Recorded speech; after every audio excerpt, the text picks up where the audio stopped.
you are going to die in your sleep. Not tonight. Probably not for a very long time. But at some point, your body will stop while you're unconscious. And the question that nobody thinks to ask until they are already lying in the dark is this: will you know when it happens?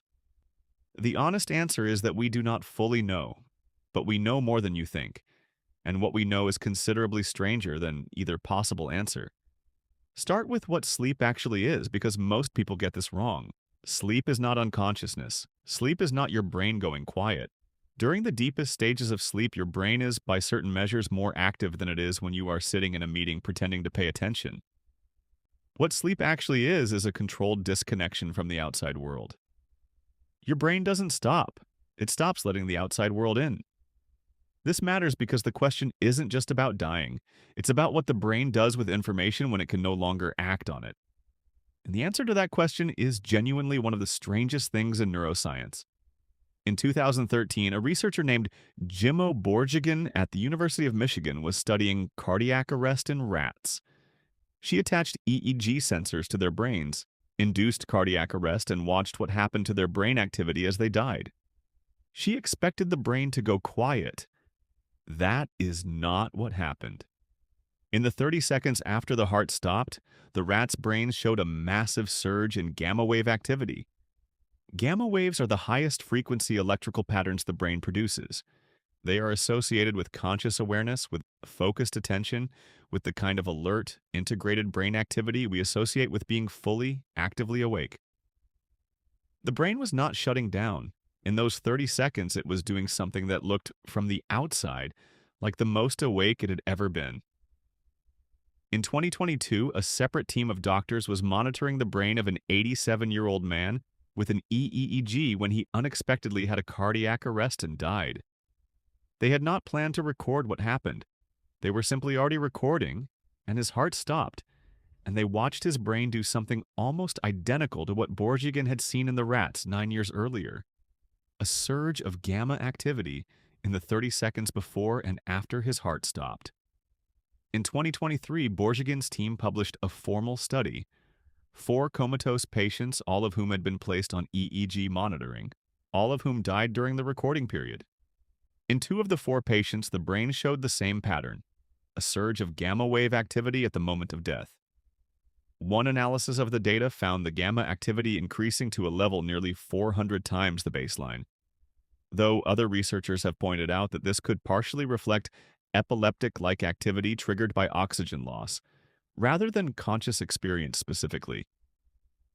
The science is genuinely contested. The researchers themselves are careful not to claim they have proven consciousness at death. They have shown the brain is active. What that activity means is still an open question.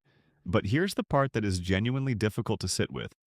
The gamma wave surge is associated with the temporoparieto-occipital junction of the brain, the region that, in research on near-death experiences and in research on dreaming, appears to be involved in something that neuroscientists call self-referential processing.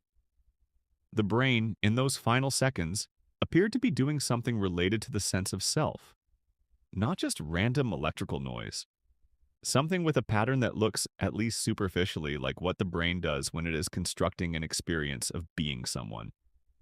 In those 30 seconds is a question nobody has been able to answer, because the only people who have been there cannot report back. Now return to the specific question you actually asked. Will you know if you die in your sleep? Here is what the neuroscience actually suggests. Most deaths during sleep happen in one of 2 ways. The first is cardiac arrest, the heart stops. The second is respiratory arrest, breathing stops. In both cases, what follows is a rapid loss of oxygen to the brain. And what we now have evidence for is that, at least in some cases, that oxygen loss does not produce immediate silence. It produces a burst of activity. The question of whether that activity constitutes experience, whether there is something it is like to be a brain in those final 30 seconds, is one that current science genuinely cannot resolve. It is not that the researchers haven't looked. It is that the methodological problem is nearly impossible.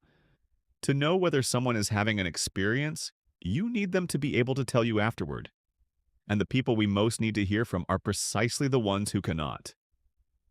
There is one more piece of this that matters. Sleep itself is already a kind of rehearsal for this question. Every night when you enter deep, dreamless sleep, you lose consciousness in a way that is, from the outside, almost indistinguishable from a more permanent loss. Your brain is active, but you are not aware. And then something shifts and you are aware again, and you cannot tell me what was happening in between, because there was no continuous experience of yourself to track the passage of time. The philosopher Thomas Nagel once asked what it is like to be a bat. The question he was really asking was whether there is any such thing as subjective experience, and whether we can access it from the outside. The answer, for bats, is that we cannot. The answer for dying humans is the same. We have the EEG. We have the gamma surge. We have the pattern that looks like the pattern of awareness. What we do not have, and may never have, is the answer to the question underneath the question. Was there anyone left to feel it? You will die in your sleep, or you will not. Your brain will surge, or it will not. And the 30 seconds that follow will be the most private experience in the history of a life that nobody else could ever fully access anyway. The question was whether you will know. The answer, as best as anyone can tell, is that something in you might. Whether that something is you is the part nobody knows how to answer,